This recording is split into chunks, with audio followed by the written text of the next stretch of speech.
Imagine buying a house, your own little piece of sanctuary. Then it burns down and you're forced to rebuild. But there's just one tiny problem. You can't get a building permit because the government says they don't have a lot of record and they never issued you a home address. Well, it's exactly what one Lafayette family says they're going through. I'm Edge Dussaint, your North Lafayette Parish reporter, with the unusual story of the Pastor family. On their GIS map, it shows my neighbor's metal garage as 2308. Vanessa Pastor says her family's troubles began when she applied for a new building permit to rebuild her house after the first one burned in a fire. Within a month, I was told that the property wasn't located on a lot of record, that I would have to apply through the hearing examiner process and have the property resurveyed. But instead of an approval, Vanessa said she was told she had to meet the city's conditions of development, which includes getting a new land survey and a slew of other requirements. This is prolonged this entire process to where it's like I've made a down payment on a building, which is non-refundable.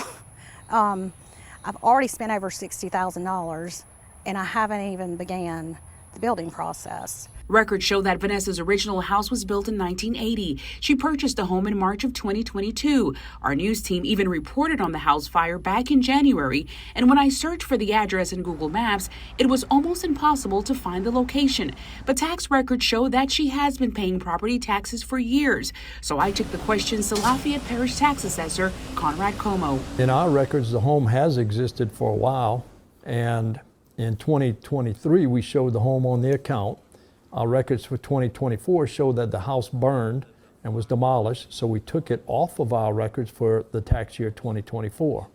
And we even have pictures of the house as it existed prior to the fire. So as far as my office is concerned, we've had it on the books for a while. So what's the problem? I contacted the planning department to find out what next steps Vanessa and her family need to take.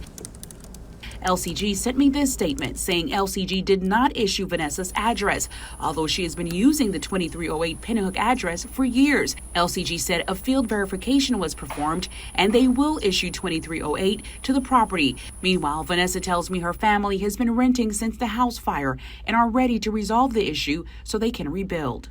You know, when you work your entire life to buy something and then it's going in flames, and then you plan on rebuilding, and that just doesn't happen.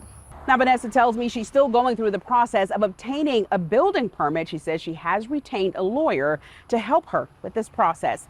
Angie Dussaint, your North Lafayette Parish reporter for KTC TV3.